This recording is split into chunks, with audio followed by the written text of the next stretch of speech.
G'day, and welcome back to the show. Let's bring everything up on the screen, get it going. And I'd like to let you know that we're live here on YouTube each and every Saturday morning at this very time, whatever time it happens to be where you are. This is the time I'm usually live, so put that in your calendar if you want. Try to go live most Saturdays. And what you'll find is that if you're watching here on the horizontal, you might have also maybe got a notification. I don't know that I'm also doing a vertical, but all the vertical is just horizontal me from my phone. There's no overlays. There's no hearing the other audio that you will hear on this stream. That is just a little test. It's just a side angle shot, like a 45-degree. I'm waving at the camera right now. They can hear things that I say, but they won't see all the comments on screen and all that sort of stuff over there. So keeping it real simple over there. Bit of a last minute thing I thought I'd try. Just to, you've got to keep testing these YouTube features, and that's sort of part of what we do. But first we're going to jump in and see who's here in the stream with us. Let's make sure that background music's going. Yeah. I'll just drop that in there somewhere. So I hope everyone's had a great week. Let me know how your week was. And let's jump in and see who we've got coming in the stream. Hopefully both chats merge here on Social Stream Ninja. It was very last minute, so I don't know if they're going to merge. We shall see. Before the stream, who was first? Chantel Hills was first. Yes, that's a slightly different comment screen. I'm just testing that out this week. I probably will revert back to the other one. Kevin Hawthorne as well, coming in before the stream went live. Shark Scrapper coming in thirdly. He's guessed correctly. Third, yes. Monique is here as well from sunny Poland. It's good to hear that it's sunny in Poland. I guess summer you want it to be sunny. Oh, there's a few people in the vertical chat as well. I'm just having a look. I'm just seeing if they're coming through those same chat messages. It doesn't look like I'm getting integration here on Social Stream Ninja, but we shall continue. Larry, Home Rapid Repair. Good morning, unless you west of the International Date Line. Then it's good evening, folks. That is correct. Lee, Anfield Road, in the loft is here. I'm not sure if I'm highlighting the one from Shorts or I'm highlighting the one from, I don't know. That looks like that comment might have been left on both. Or even the auto response. Even my auto response responded hi. Because if anybody types hi in the chat, there's an auto response part of Social Stream Ninja. Just jumps in. Ollie Smith is here, saying hello to all the beautiful people, which is everybody here today, which is always good. And that's everybody so far that I can see. Yeah, I'm not seeing the chats coming through from the vertical. I'm going to quickly pull up my little Social Stream Ninja thingy. I did select the live source, but it didn't. I'm not seeing it coming up. Select live sources. Wonder. Oh, it's a Shorts live. I've got to check that box. Activate selected. Does that work? No, it's not selecting. It sees it, but then I select it and it doesn't add it to the list. That's all good. Doing both today. Well, I can see the comments on the bottom of my phone anyway, so if I need to, I just keep glancing. And don't forget, we got all... Oh, hang on. No, wait a minute. It did activate. Look at that. Somebody on the vertical, drop a fresh message. Just so I know. Yeah, it was working. They're coming across. You can see that when I highlight the message, you will get the Shorts logo on it instead of the YouTube logo because it's in the Shorts vertical feed. So that's pretty clever. Okay. I don't need to, I can see the chat is integrated, so I don't need to look closely at the phone on the side. All right, this week we've got a bunch of news. talking about Creator Insider, talking about other stuff that's come up this week, and there's some interesting things. The other thing I want to address as well is, and I know there's already multiple channel members in the chat as well, is that I did a couple of members videos this week. One was a short, one was a long. The long was yesterday, so that's the most recent one. I know Larry watched it because he commented on that one. So just sort of proto videos that aren't like fully produced videos that I can put out quickly and easily.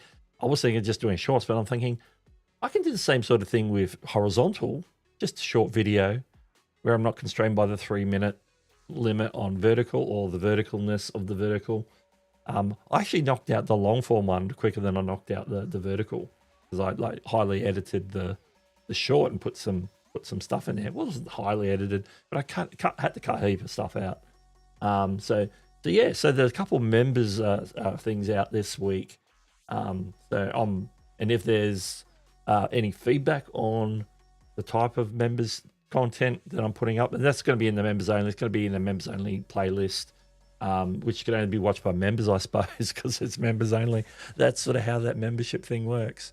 Of course, the general videos, when I put them, as soon as I upload them, they become available to members, and then they get released to the public on a specified release time. That's the plan for the regular content. So all sorts of things going on. Let's jump back into chat. Yeah, Doug went to town with the members only content. The text on this particular overlay is quite small. I can switch that back instantly. It's not a big deal. Just see how it goes. Frankie's in the house. Welcome. Good to see you. Shell Scrapper says, I don't do short longs frequently. Sometimes 3 or 5 minutes is all I need. Yeah, that's right. Exactly. Like sometimes I want more than the 3 minutes that shorts provides, and sometimes I just want to keep it horizontal. I don't want to have to like set my phone up and do all the things, and then constrained by the vertical. Like editing for vertical is different. It's like you got to be mindful where I'm going to stick stuff and where's it going to show. Always tricky.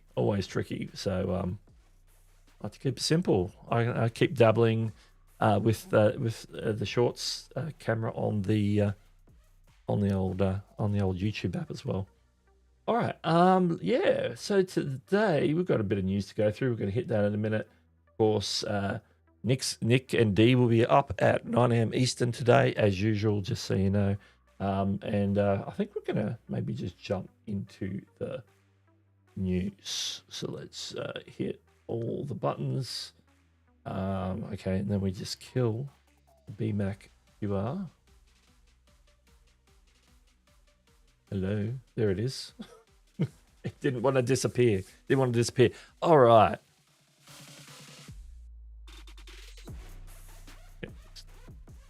It was so low that I couldn't quite hear it. I just want to hear it enough that I know that it's there. Let me pull that in there. All right, Creator Insider News Flash this week. More than 1 or 2 topics. We've got several. Some of these we will touch on. Some of these we'll skim over briefly in the coming pages. There's some more info and expansion for auto dubbing. We'll go into that in a little bit more detail. More of a rollout for the inspiration tab, which is in YouTube Studio on desktop. More of a rollout and expansion on the dream screen, which is like the AI images and video in shorts. And also syncing imported shorts to the beats is something, I guess that's a launch. So there's that. And we're talking about new artist channel resources. When we say artist channel, we mean music artists, not other types of artists, but music artist resources. So YouTube's put out some new online resources for those particular types of channels. All right. Update 1 and auto dubbing, which is sort of one of the main topics for today. I would just want to just hit them in order because it's we've talked about auto dubbing recently. So this is the update that comes from updates from YouTube. I didn't even know there was an update from YT handle on X or Twitter. We've made auto dubbing available now to 80 million creators worldwide. Auto dubbing is already available in 9 languages, with another 11 on their way in coming weeks. And I've already seen some of those new 11 come online in my list of dubbed versions of languages. On my last one, we can probably go and have a look at that in a second. But what I'll do is I will jump to my screen share. And what I will do is make sure that I'm on the page I want to be on before I do. All right. There's a couple of things with auto dubbing we want to talk about, including these updates. And also, there's been some changes since I put my video out on auto dubbing, which is doing a pretty all right on my channel, getting a lot of responses and even getting some comments back. Because some of the information that I put that was out at the time that I did that auto dubbing has changed on YouTube since that video came out, and it was only a month or so back. So the parts I want to draw your attention to is going to be this new note. This is different to when I made my video. And then who has access to this feature? So let's start with that one, because I think that's more important. This feature is turned on by default for eligible creators. What we don't know is who's eligible. When I did my video, the people who were eligible were people who were in YouTube Partner Program. Also, that was what we were told on socials, on Twitter and so forth. But it's a little bit changed. If you don't have automatic dubbing enabled, you can gain early access by applying for advanced features. Most of the people watching here probably already have advanced features. It's fairly easy to get it where you accrue channel history. You have a bit of history on YouTube, and they give you advanced features, which means you get access to all the advanced level features like posting links and different things. After your channel has been approved for advanced features, there may be a delay until automatic dubbing setting appears in advanced settings, which is in Studio, in Upload Defaults, advanced settings, where you can turn that on or off. To turn on automatic dubbing through early access, you'll need to enable advanced settings. Note, you can only manage auto dubbing settings on your desktop, on your computer. Additional information here that they've given is more about like some of the behaviors of auto dubbing, and I'm planning on doing a follow-up video on auto dubbing, because there's been some pushback, particularly I've noticed in the last week, where people are saying that auto dubbing is doing this or auto dubbing is doing that, and it makes sense for some channels and it doesn't make sense for other channels. I know Larry turned his off, and he has his reason is a really good reason. We might touch on that in a minute. But this says here, auto dubbing helps make information more accessible globally, even though not all videos can be successfully or accurately dubbed. Currently, the tone and emotion of the original video are not transferred to the dubs. Therefore, the feature works better on content that does not rely on expressiveness. So more, if you're just providing information and not emotion, then that's where auto dubbing is probably better for you. Dubs are generated automatically, so they might contain errors due to mispronunciations, accents, dialects, or background noise in the original video. We may also have challenges translating proper nouns, idioms, and jargon. Other issues may arise with speech recognition, like matching the voice used for dubbing to the original voice. You or someone who speaks the target language can review dubs before publication. Over time, dubs may be regenerated to improve the quality. That's pretty good news. That's new. Actually, most of this is new in providing context and clarity.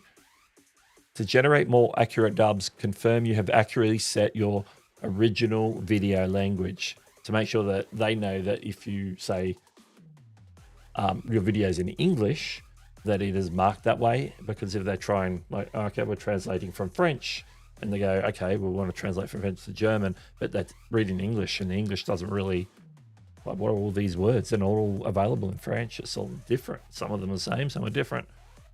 So always something to check out. All right. So yeah, I've got a lot more to say on auto dubbing, and I'll probably do that in like a proper video and not do it all here on the live stream. But that is something to be aware of. I would like to have that discussion about when and where. When we're talking about Larry Home Rapid Repair, you can see here when I highlight his comment, my viewership shows 80% USA, 10% Canada. All his main audience is English speaking, so he doesn't really need auto dubbing. He doesn't need to be reaching those people who have in different countries and different languages. They're probably not his target audience because Larry's targeting people doing home repair, and a lot of his affiliate stuff, which is a lot of the play on his channel as well for affiliate marketing, affiliate income, is all outlets that are based in the US and maybe Canada and some other countries. And so it doesn't necessarily make sense for him to dub all his content into German or Spanish, or Spanish might be okay, but with a big segment of the US also speaking Spanish, if he was a higher Canada, maybe French would make sense. But some of those other languages like Portuguese probably isn't helpful for what he's doing on his channel. So that's what I would say about that. I'm going to jump to back to Creator Insider. We'll probably have more to say about auto dubbing in other streams as well, because it's there's always stuff going on there. And a big shout out to American English with Brent, because I've got auto dubbing. I've released 3 videos with it already. Yeah, I think I've got about like 3 or 4 of my my main uploads are already auto dubbed. I think at least since the video, all my videos since I put out my auto dubbing video have definitely been done, and maybe one before it, because I would have had to have had something sample to record that video. I suppose I need to be able to apply it to something. And just for context on what we're talking about with Larry, this is what he said. It says, I turned off auto dubbing as I have mostly only a US viewership. International viewers usually just comment about how strange US home building methods are, and my Amazon sales are only USA. Yeah, it's like play to the strengths, play your strengths. But for someone like me though, where YouTube information is global, it probably makes sense for me to go into other languages to provide context. What we're seeing here in the main language that YouTube communicates in, which is English, and if my content can reach other people in these other languages, then that's beneficial.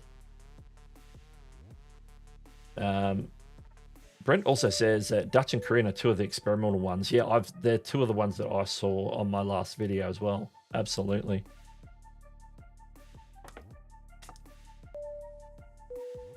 And just for, I know some people have commented on my auto dubbing video saying, oh, this is only for big channels, or I don't have it because X, Y, and Z. Frankie has on 160 sub channel has auto dubbing. Bingo. And but oddly, I just saw the second one. But my monetized channel doesn't have it for some reason. So yeah, so now they've moved it from being linked to YPP to being linked to advanced settings. And so that is rolling out to those, as we mentioned here, 80 million verified creators. I'm just going to catch up on the chat. Livestream Consultants commenting from over on the vertical. Hello on the vertical. Hi, waving to the vertical people. It says, where are we? Desmond is here. Welcome, Desmond. Hey. It's been a while. Yes. DSI Dex is live. Bro, I was on a friend's live stream, but instead of names, it is showing username in the live chat. How can we change it back? You mean it's showing the handles?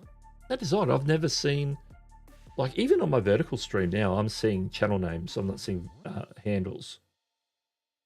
That might be something it might be a test. Right now it's not a toggle. Live streams usually have the full channel names. So if you're seeing handles, that means that YouTube is experimenting Maybe if it's vertical over in the shorts feed, if you're seeing it from that side, like I'm on the camera side, so I'm on the app side. So I'm seeing the channel names. But if somebody's over on the vertical, let me know if it's showing handles or channel names on the vertical stream on that chat, because obviously that chat is on screen with the rest of the video. So let me know, anybody over on the vertical, what you're seeing in terms of that, because that could be the difference. You know, if it's a vertical live stream, then it might be showing handles. We'll see if we get somebody confirms that for us, because I don't have it running to monitor.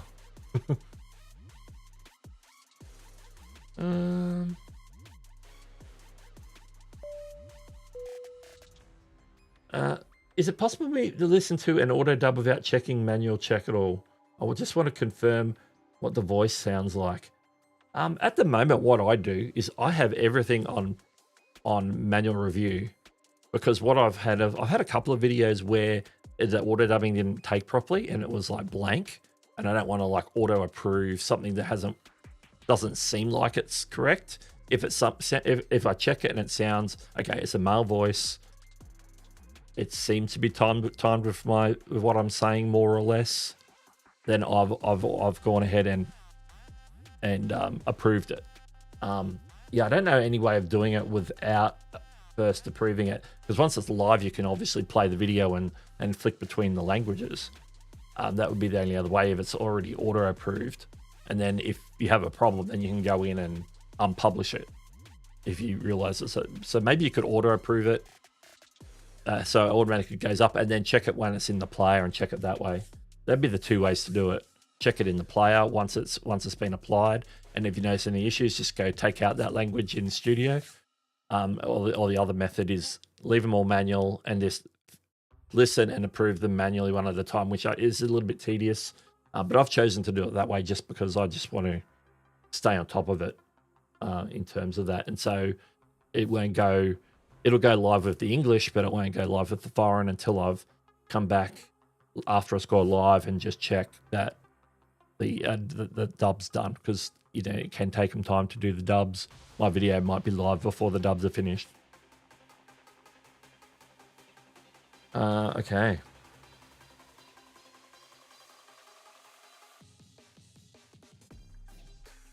Okay. We're getting more highs. It looks like the display names rather than the handles in here, at least on the desktop version I'm looking at. Okay, yeah. If somebody could check on if they're looking at a phone, or both, all my phones are like, I'm streaming on this phone, I'm playing Creator Mix on this phone, I don't have another phone to check it on. So someone can check on phone as well. We were experimenting and checking things out. Yeah. Vertical still shows channel name. Yeah, it's the worst it's gonna get. It's only gonna get better. Like what they're promising when they were talking about auto dubbing back last year sometime. I don't know when it was. It was either made on YouTube last year or the year before. There was more of the showing the inclination, which they haven't obviously nailed yet, so that hasn't come out, but they've got the basic language conversion done. So it's only going to get better. Absolutely. Let's have a look. Like a few people on Reddit have opinions on the handles showing in chat. Yeah, I don't know why people don't like handles. It's like you get them. Most other platforms, that's what they use by default. Like literally on Reddit itself is their handles. Where are we? Okay, still channel names on mobile as well. Thank you for that. Thank you for that. Excellent. Auto dubbing is helping me with adding video to my storefronts in Germany and France. That's pretty cool. I like it.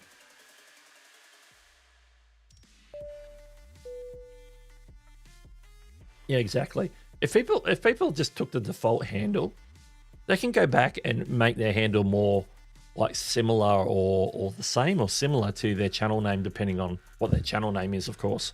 So it's not like, oh, I'm stuck with Doug 1 2 3 4 5 6 9 10. You know, that's, you know, you're not stuck with that. It seems they preferred to be able to not be Mr. Beast and have to be fake name 776582. Create a classroom in the house. Welcome, welcome. Good to see you. So I can see my phone, the vertical side still showing channel names. Yeah, so in that case, for who was it? That was Desmond, I think. No, it was the DSI Dex is live, which is this comment back here.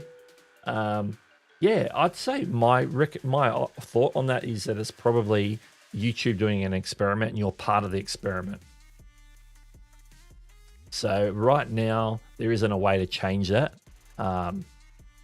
So just keep monitoring that and see what happens. And if YouTube make an announcement where it's either or, we're changing it for everybody, nobody has a choice, or you can choose, then hopefully we can get that information out once YouTube makes something official on that.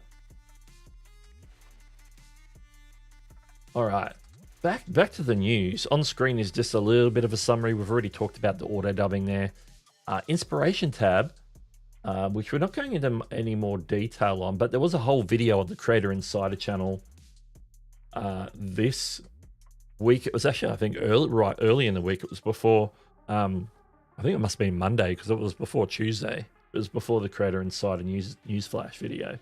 So they're rolling out Inspiration tab to more regions that don't already have it, including UK, Europe, and Switzerland, and in multiple places. In multiple places where they're talking about that particular thing. Did I have a page with that on it? Oh yeah, I did. Here it is. Over here, inspiration. It says, basically it mentions that, I get my cursor here, where is it? Oh yeah, here in the notes. This feature is only available on YouTube Studio on desktop in all global markets, including Kingdom, European Union, and Switzerland. They're the ones that have just expanded out to. My question is, isn't Switzerland part of the EU? So why are we mentioning Switzerland separate from the EU?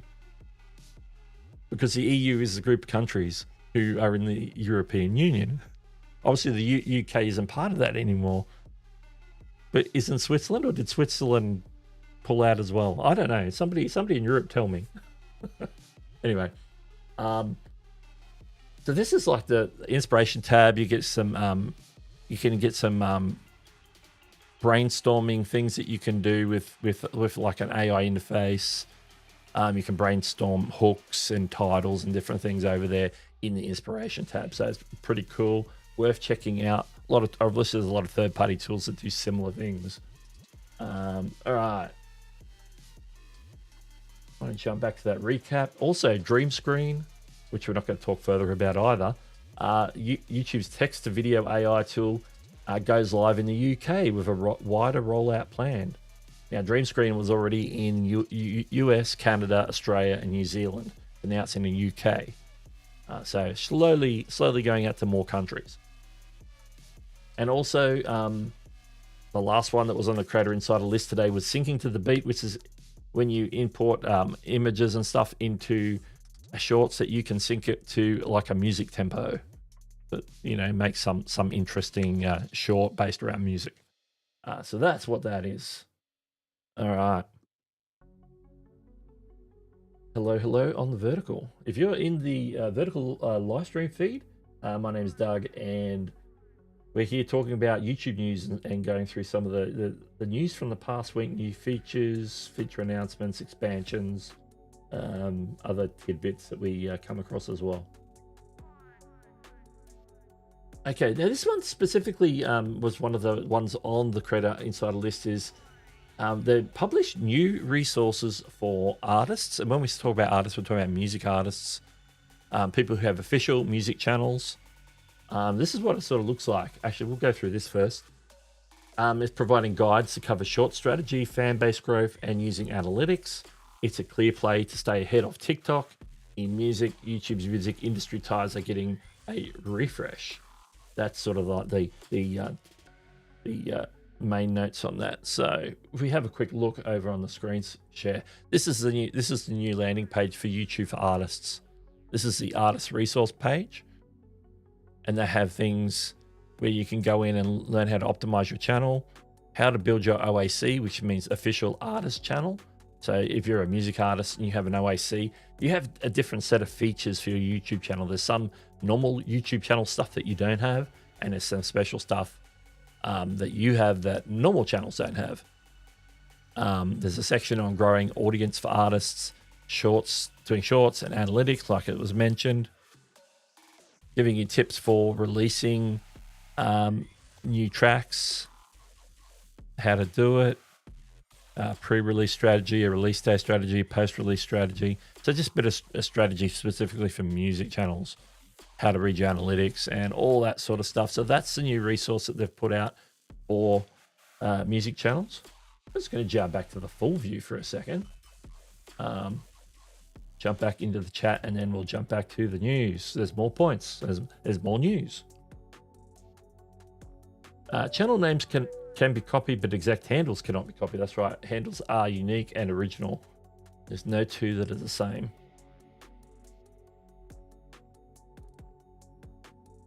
All right.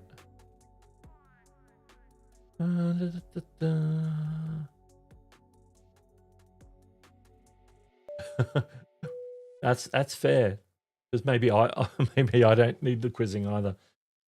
Okay. AI says no. Switzerland is not a member of the union. That is why it was mentioned separately. It makes sense to me now. They do, because you can just like cross over from Switzerland into France, into Germany. It's like they've got that, because it's right in the middle. It's like right in the middle in the Alps.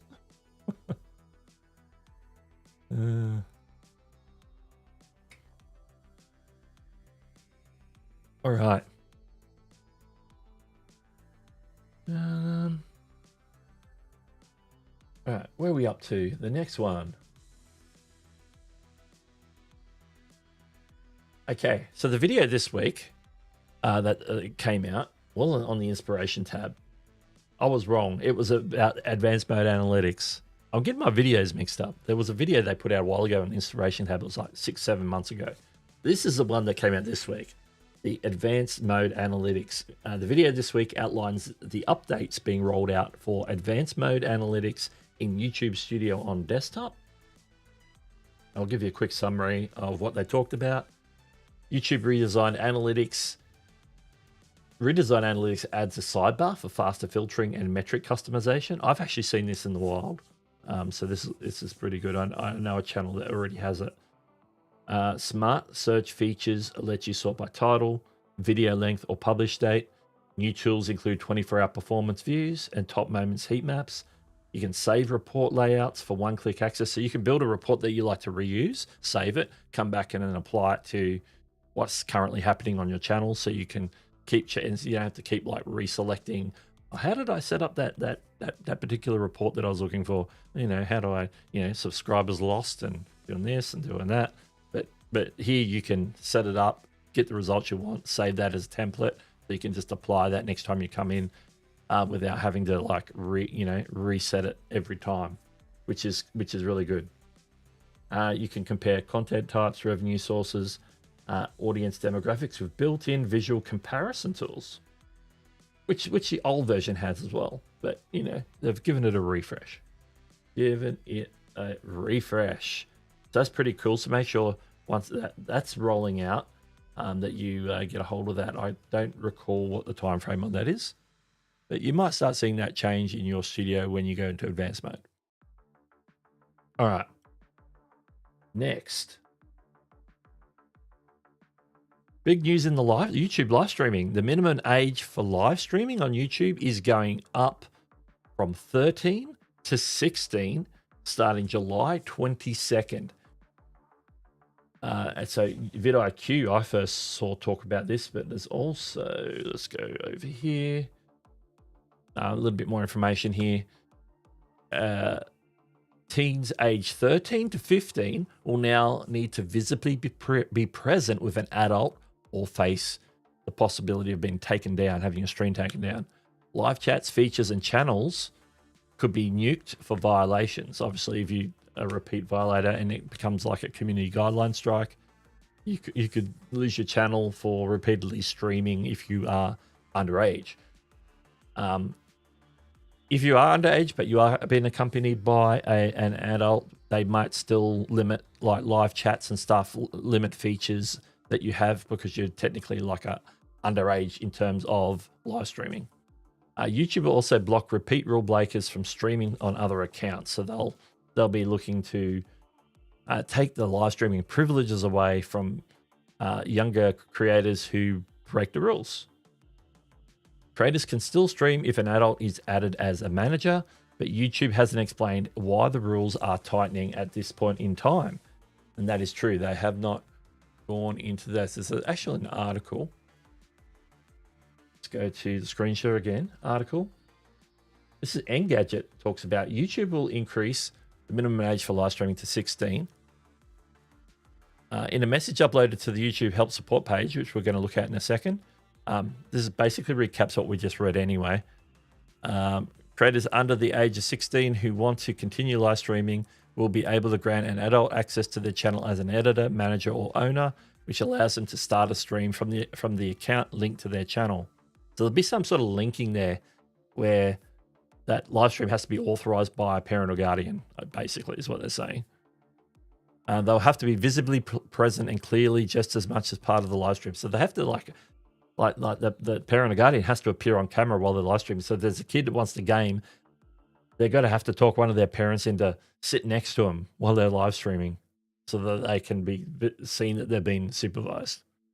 Some parents may not be happy with that.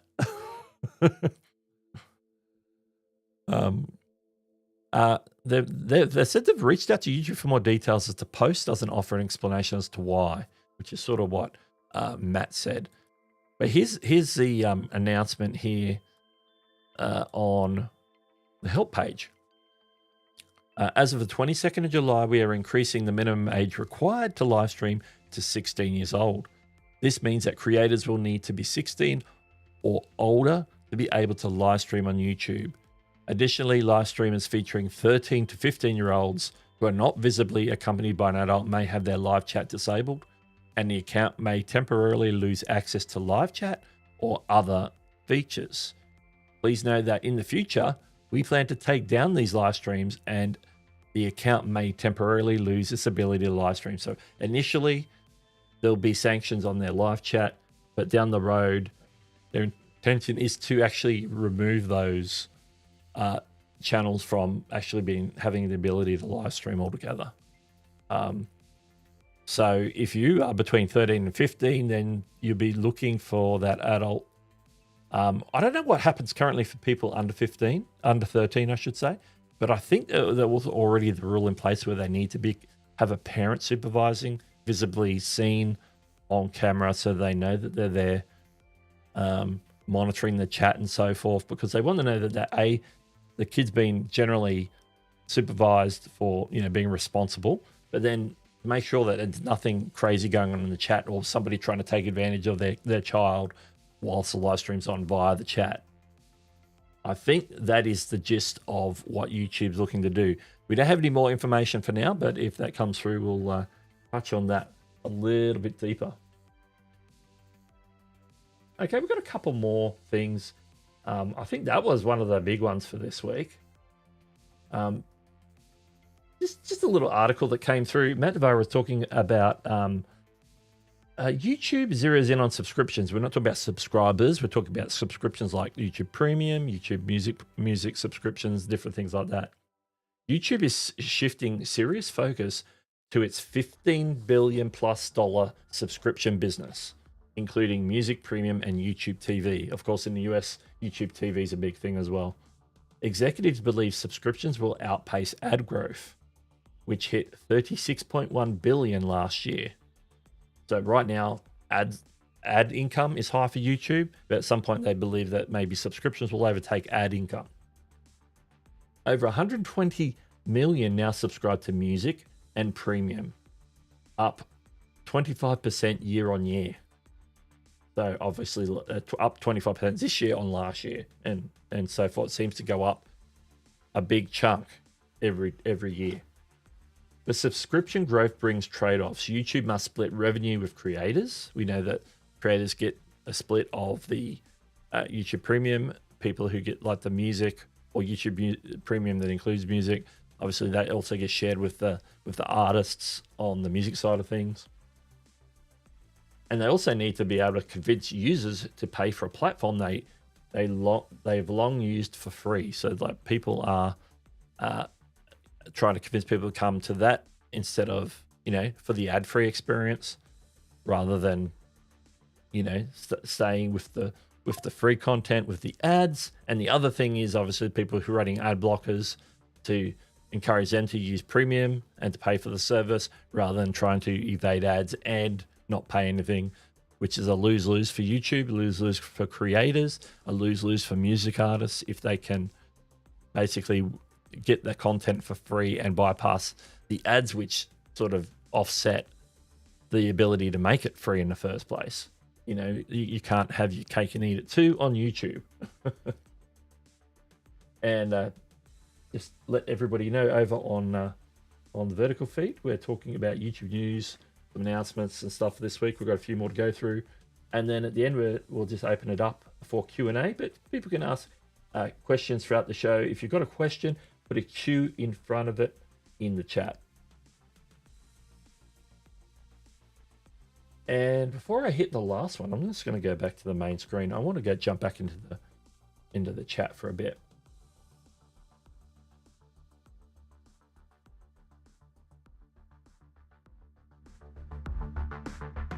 Yeah, it's still there. Okay, where are we up to? Let's see. Australia crackdown on minors first. Yeah, they're still developing with Australia. We've got a sort of looking at probably in the past week. It's been is YouTube going to be included in age verification? Because right now it's like they've been targeting TikTok, all the obvious ones. And so there's a bit of a debate. YouTube doesn't want to be included for obvious reasons, because that's an extra implementation that they got to like age verify. Although Google has levels of age verification, but Australia is going to introduce like its own. This is the age verification that you have to use that we'll be happy with, and that's going to apply to the platforms if they want to operate in Australia.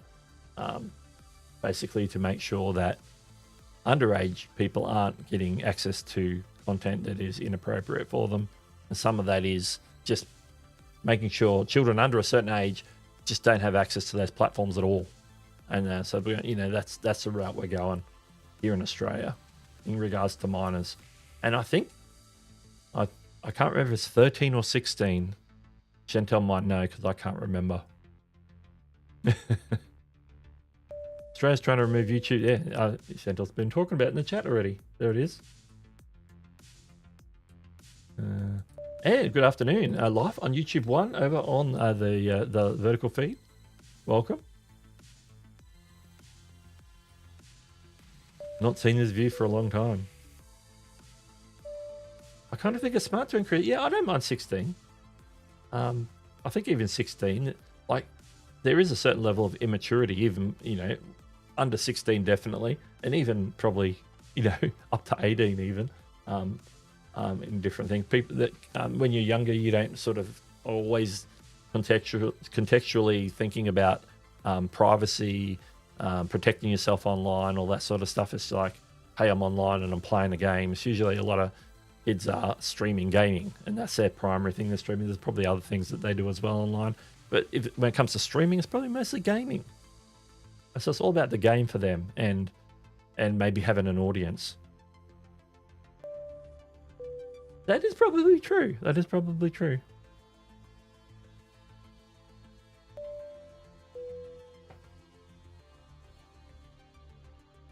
Okay, let's have a look.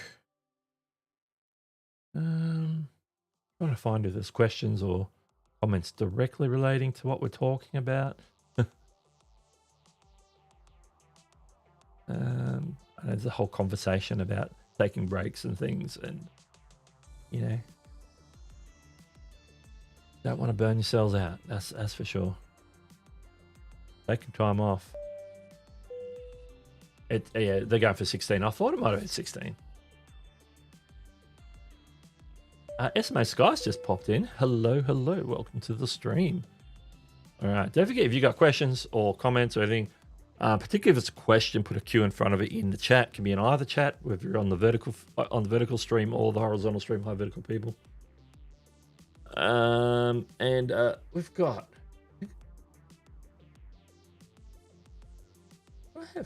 Do I have two screens for that? Okay. Go to the BMAC again. Subscriptions. We talked about that one already. Here we go. Some things have been seen in the wild right now is the answers found in the video. This is if you're doing like educational how-to content, then you might start seeing some of these popping up on your channel. Don't have any details here. Somebody's just seen it in the wild, posted some pictures. I'll give you a close-up. Here's an example of a video. It's the 10 best beaches in Hawaii. Secret Beach is Noah from Noah's Travel Guides. It's a 6-year-old video. Answer found in this video. The state of Hawaii consists of 8 main islands, etc., etc. And then there's some questions. And I don't know what happens with the questions. There's a pull-down menu there. I'm assuming that I don't know whether it pulls the answers out so that I have to watch the video. If that is the case, it's a bit of a bummer.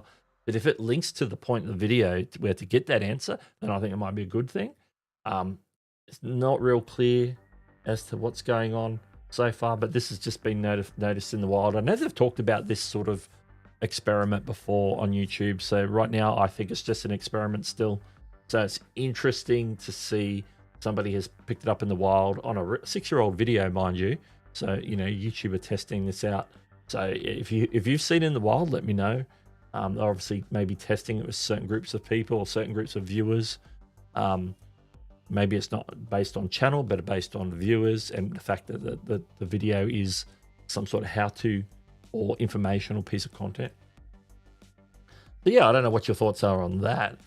Depending on how it's very much AI driven, as you can tell. It's giving some information about which islands are the best to visit. Best beaches in Honolulu. Actually, they look like they're linking to other videos. See how there's a thumbnail there? There's a thumbnail. Maybe they're related videos, hopefully on the same channel. Like it's possible based on the artwork that it might be the same channel. I can't tell. So yeah, that's an interesting one. It's just one that I thought I would throw in there at the end because I thought it was interesting. That's been seen in the wild. I don't know what YouTube's plans on as a wide rollout on that one. So that remains to be seen. So yeah, any comments, questions, drop them in the chat right now. We are in that portion of the show where we can talk about that sort of thing. I'm trying to get my mouse into the right spot so I can minimize all my extra tabs out of the way. What I could probably do is open the second window and open up my vertical stream. But I won't. I'll jump into the chat and we'll look for questions, people coming in, all that sort of fun stuff.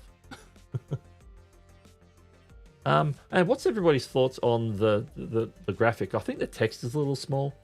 I probably will end up rolling back to the main channel.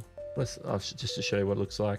It auto removes after whatever the time frame is. I can change that. So the name of who it is over on the left, and then the whole white part is just a comment. The text is certainly big enough so that if it's a long comment, it'll fit everything in. But it is a little bit smaller. But maybe that's a good thing. Maybe it's not taking up so much screen real estate. So I'm interested in thoughts on the clarity in terms of the comments.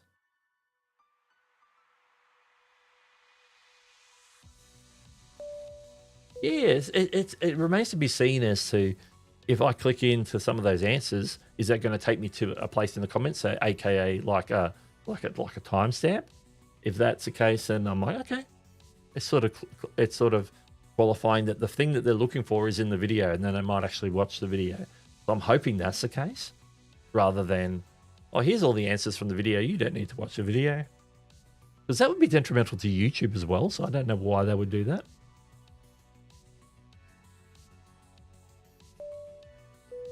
Did you mention anything about the new clip shortcoming? Oh, no, we haven't talked about that. Thank you for reminding me. I had totally focused on all the new stuff coming out. But yes, one thing, the video that I put out, when did that come out? Was that last week? Was it last Monday, or was it earlier than that? It seems like it was a while ago, but it might have only been earlier this week. Might have only been like Monday. Put out my video about the creating a new video from an existing video. And you might notice, and I've done a correction on that video, so using the corrections feature. But what you might find, you know what? I should go and find that on YouTube real quick. That's going to be on my channel. Funnily enough. All right, here we go.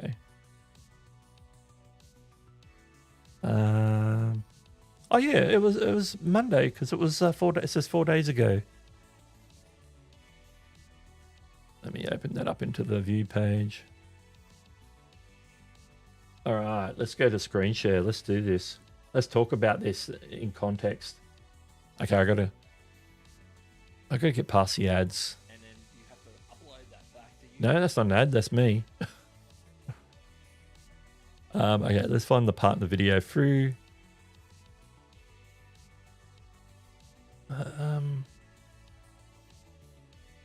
You have this rolled out to you? Oh, now I'm getting an ad. Oh dear. Okay, let's do it this way. Let's scroll to the bottom. 604. Come on, skip. Okay, so I read something out, and then I said it's a bold statement, Cotton, quoting a famous movie. And this is what I said. I don't know if this audio is going to come through. Engaging segments from your long-form videos on YouTube and instantly publish them as separate videos. This tool is available to all creators and is available for all videos. That's a bold statement, Cotton. That's a bold statement, Cotton. Thanks for that. So basically, I said, oh, YouTube is saying everybody's going to have it. Everybody's going to have this feature. And we've already found a problem. And the problem is thus. Let me find that. Where's my correction? It's a bold statement, Cotton. The correction. Select content videos. Yeah. Open the existing. That's supposed to pop up a correction, but card. Select clips and click create video. Oh, here it is. You see what we've done before. All right. I said in the correction, it turns out that the bold statement by YouTube is false. Apparently right now you cannot clip videos if you've got auto dubbing applied to them or auto dubbing turned on. So any video that's been auto dubbed won't be able to be clipped into a new video. I don't know why that's the case, because it still has the original audio track. I really don't know. And I say we will attempt to get some clarity from YouTube on this. So YouTube have already, I don't know if they've actually rolled that back on the actual, like the link itself, the help page. Did I link to the help page? I didn't even, you know what, I'm doing bad because I didn't even link to the help article about that feature, which is what I usually try and do. Oh, that's crazy. That's crazy. All right, let's go back to this view.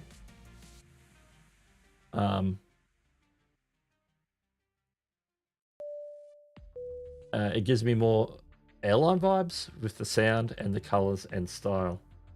Yeah, it was actually to be more of a news sort of ticker or a news banner. Not that it's a ticker because it's not moving, but like a news banner, like a news lower third. but it didn't sort of generate the way that I wanted it to. But this is not a bad one. It's like it's still a test. It's a work in progress. All right. I need to. Are you using the analog output of your audio interface for Vertical Live? No. Right now, I've got power plugged into my USB-C on my iPhone, so it's just taking the mic on the phone, basically. The hi mic on the phone. Hi, everyone. If not, you might be able to. Yeah, I could actually route it. Like if I'd planned to do this, like not right before we went live, like it was in the last 5 minutes, I would have maybe able to output it or something. But right now I'm using my extra USB input on my Rodecaster for playing the music. The music is going in that way, so I really don't have a spare, because I could just route it in by that second USB. First USB into the Mac, second USB into the phone for the Creator Mix stuff. I could rejig that. I could probably figure out a different way to do the music. So yeah. Doug has QR face. Doug has been BMAC'd. Yes. That bold statement was in fact false. Opus Clips to clip. Yeah, Opus Clips is great, especially if you've got like a long form piece of content like a live stream or even a reasonably long video. But I think ideally, Opus Clip is really good for like podcasts and live streams, in my opinion. A lot of other stuff that Opus Clip does, their tools improved immensely. I don't currently use Opus Clip because I don't like go prolific on clipping. But I clipped a segment from a live stream for that video, and that's up as a separate video on YouTube now, which I think went out that week before that video came out. Let me have a look.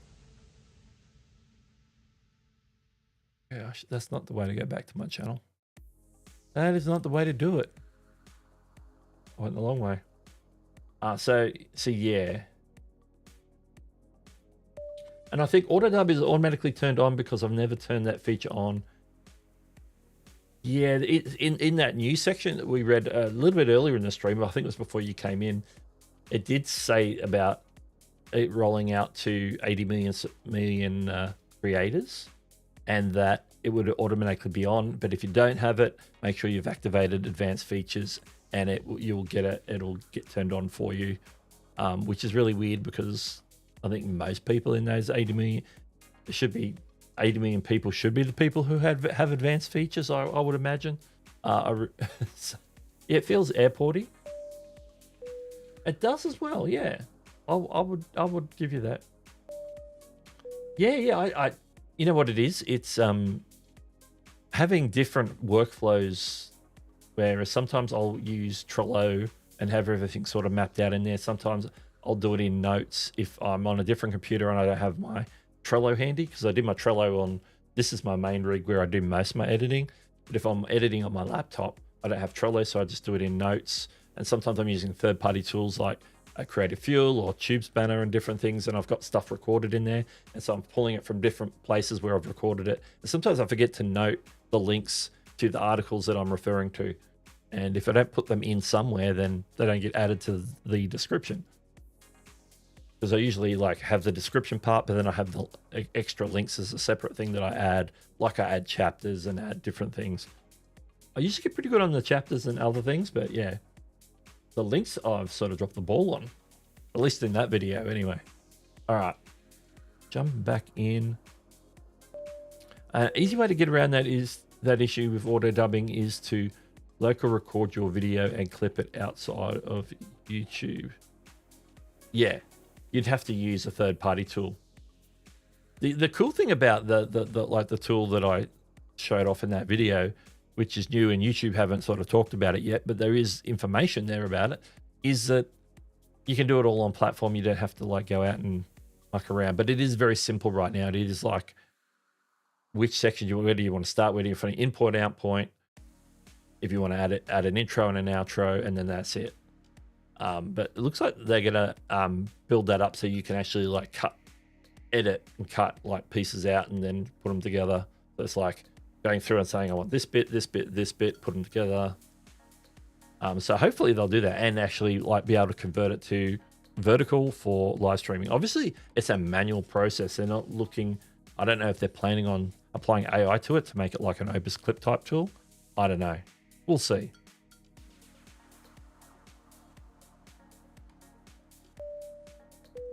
Yeah. Like the main reason why I stream it from Spotify is I want to give some of that Spotify ad revenue back to Nick and D for Creator Mix. That's the reason why I stream it rather than download it and then play it. Well, I could do that, and I've done that. I do have like a selection of music in my music app on my Mac, and I think that's how I used to do it.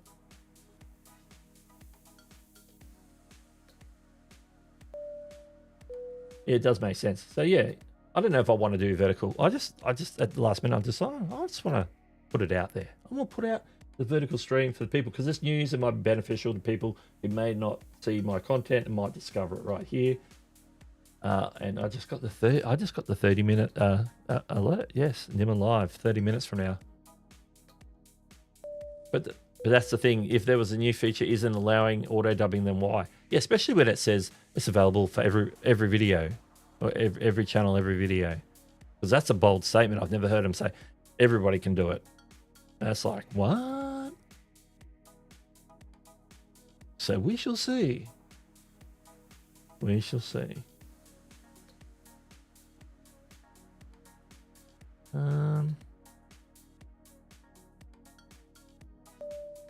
Yeah, that's it. Oh, that's a perfect use case. Don't know what happened to that banner there.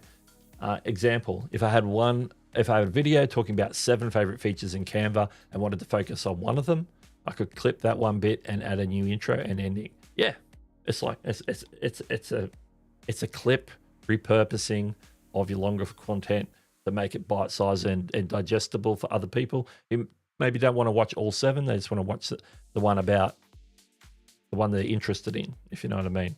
So I think that's why it's a cool tool. Larry says, I'm in the studio trying to find that click box about giving permission to brands to have channel data. I can't find it anymore. All right. Let me get in there and then I'll show you where it should be. And then I'll pull it up on the...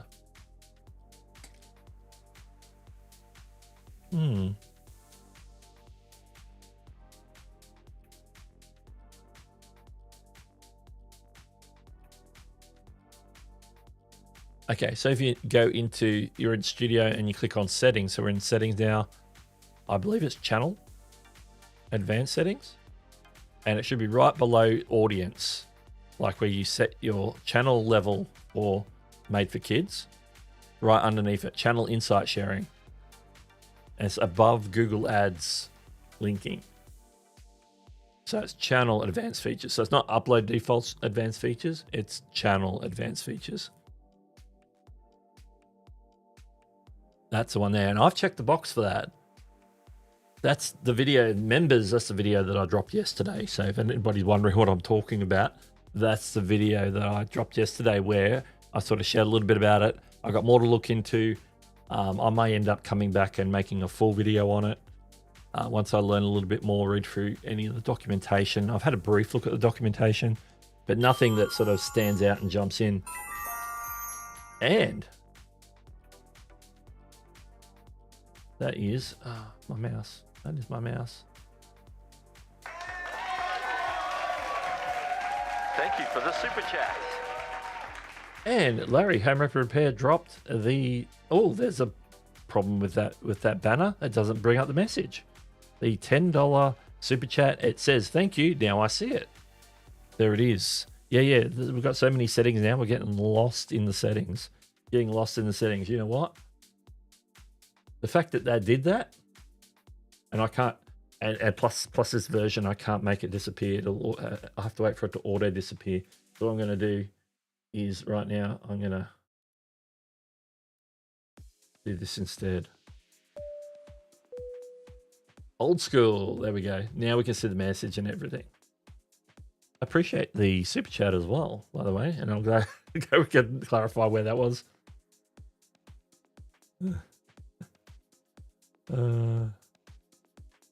Oh, Supernatural reference. Unfortunately, I haven't watched any Supernatural. Chantel will be all for it though. Supernatural references.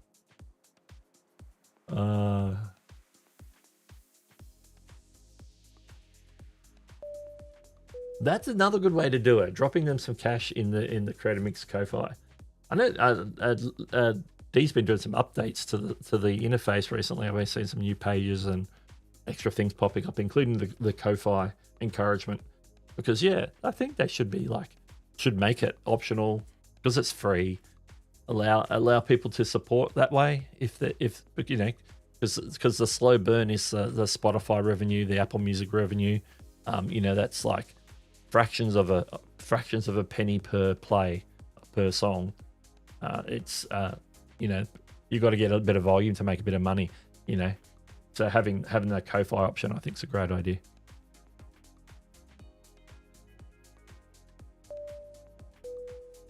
I don't know how I feel about it either. Kind of cool, but also makes me nervous.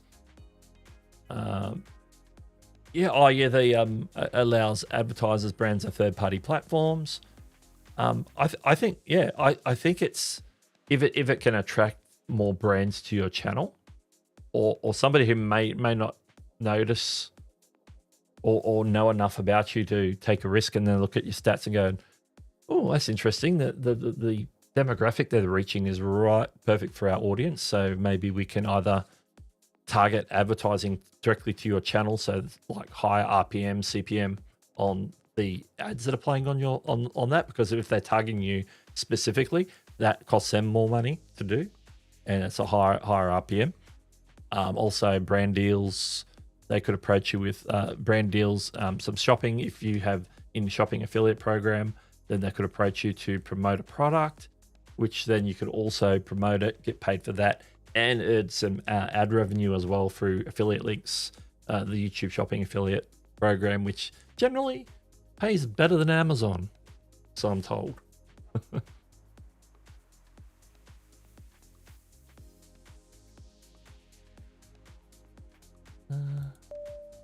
YouTube settings are laid out so strange. Minor settings and major settings are all blended together, in my opinion.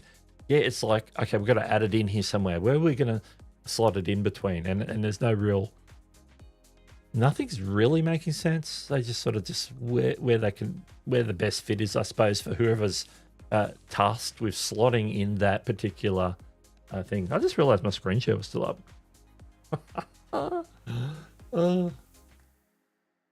It's a good thing I didn't start scrolling through something else. I knew I was smart, but to put the reference in, or being lost. Season 7, episode 18. Oh, well into the run. Well into the run. Yeah. Make sure you hit the likes. There was another story that I forgot to do a screen for this week, which was to do with how the YouTube algorithm works. It came from somewhere, but one of the points was that if you actually get like thumbs down, it actually does affect your channel, because that's an indication that people aren't liking your channel. So it's not like, oh yeah, still engagement, you know. Apparently, according to YouTube, is that's a factor. It's obviously not a highly weighted factor, but it is a factor. It is a negative factor towards that particular video, or maybe in terms of that viewer, and they didn't like that video for whatever reason. So it affects their algorithm, not necessarily your algorithm as a whole. It is still engagement, yes, but it affects their algorithm, because algorithms are based on viewers. It's about what are they more likely to watch, and they go, okay, well, they're less likely to watch this. They weren't happy. It's either the channel, it could be the topic, or it could be just, you know, it's just not a topic that they're interested in, and they thought they were, but the video didn't deliver. You know, it could be any number of reasons. YouTube aren't going to read too much in and penalize your video for it, but it's certainly going to take note of that in terms of that particular viewer and what they recommend to them in the future. It's not going to instantly stop your videos being shown to them. They'll just be maybe just another data point to help aid the algorithm to point them towards the right content. Anyway, I thought I'd mention that. I just saw the thumbs up and that came to mind. JavaScript says, I saw something about YouTube is again using dislikes in some way. Anything more on this? Yeah, let's see if I can find that specific. Let me see if I can find that specific thing here.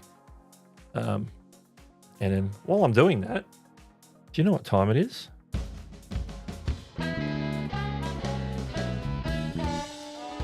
It's the last call. Last call. So if you've got any questions, comments, or anything else you want to drop that in the chat now, or forever hold your question, thought, or comment. All right. Okay, what was I looking for? I was looking for, okay, I'm going to have to go into, oh, there it is. Algorithm. This is one I think it's because I forgot to add a card for it. I can't. That's okay. I'm going to have to drop it here and read it. Where did this come from? Where did this come from? YouTube gives a peek at how its recommended algorithm. Okay, it comes from VidCon. At VidCon, YouTube revealed its recommendation system runs on dozens of algorithms designed to tailor content for individual viewers.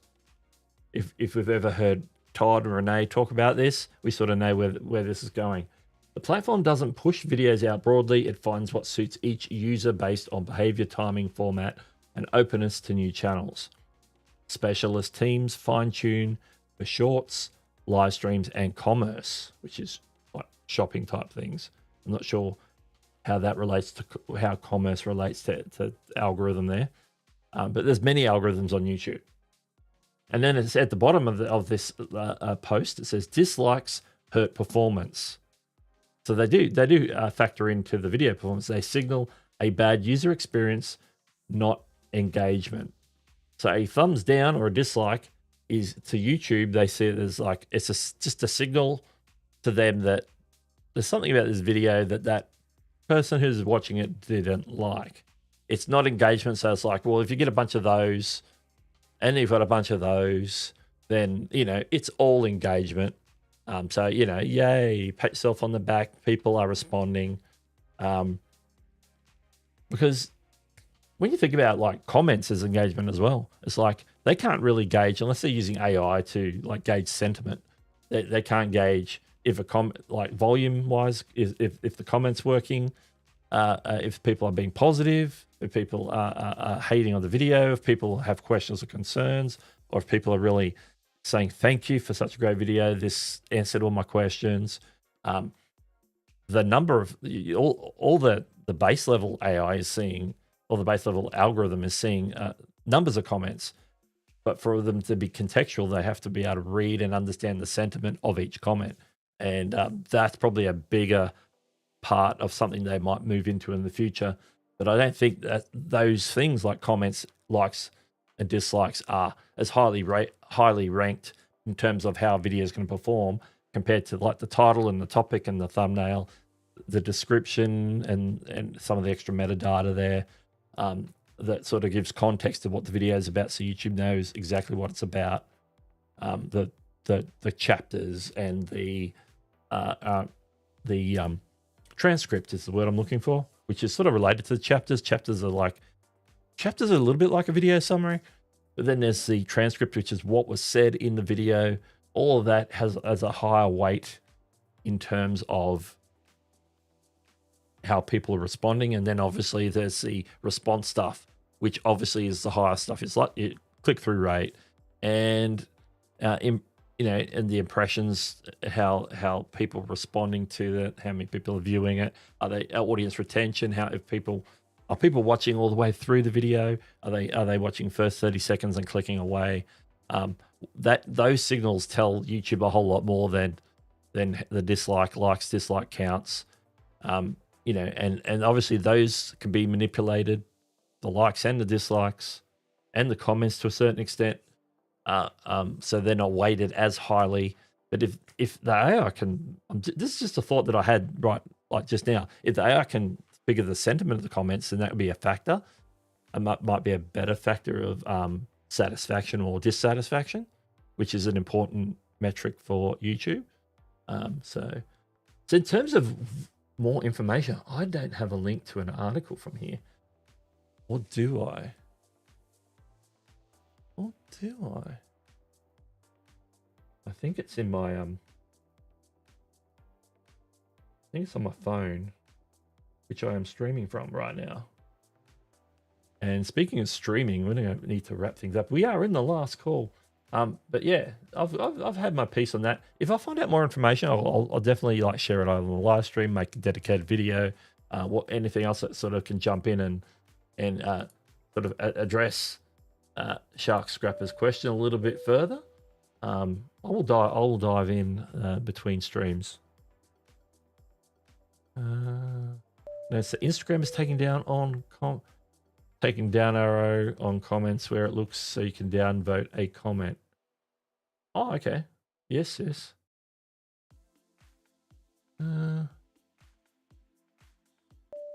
the chat commands work on the vertical stream. I have not checked. Yes, I do.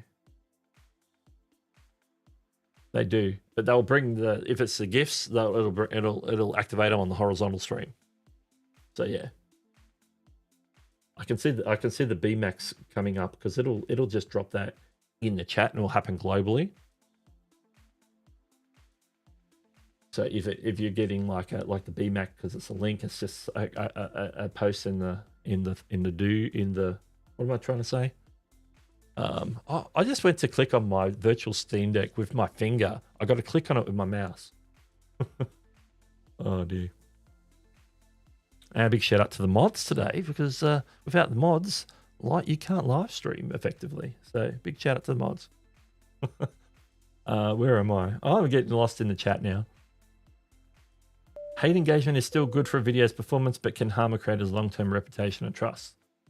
That is true. Yeah, it will definitely sort of be in terms of the viewer who may have given that negativity, whether it's a dislike or whatever. It's probably going to recommend you less to that particular viewer. It affects theirs. Us Plus Dad is here. Welcome to the stream as we're in the last call. I had a major aha moment 2 weeks ago. I have a button program on my Stream Deck where I can press it for a video where people ask about the same question. That's it. That's how we use it for moderation. Frequently asked questions, frequently asked links. Set them up as a button. Just press the button and away it goes. Okay. Okay, I tried one of those chat commands on the vertical and it posted on the horizontal. That's where it will post. Now, if I was streaming from a third-party app where I could put a browser overlay onto the vertical, because I'm just streaming using the YouTube app. That's why it doesn't have any of the overlays, vertical stuff, or comments highlighted on screen. But if I did like the whole vertical horizontal in OBS or something like that, or Meld, or whichever one does dual, where I can have like a version for vertical and a version for horizontal, then it will trigger them at the same time and they'll appear in both places. But in this case, I'm here. Yeah, so the trigger will work because it's going through Social Stream Ninja, but it will only trigger it on this because of the way I've got it set up. Ollie Smith loves live streaming.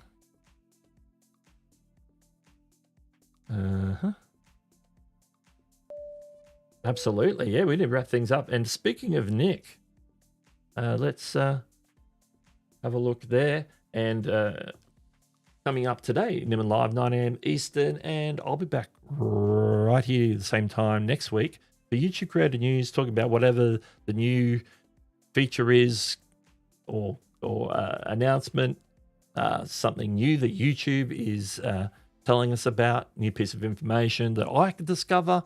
And we'll talk about it here on the show next week. And filmed a video about my favorite ways to use my Stream Deck. Yeah. Exactly. Chantel's not 100% on whether she'll be streaming or not yet, so that's why I haven't mentioned it.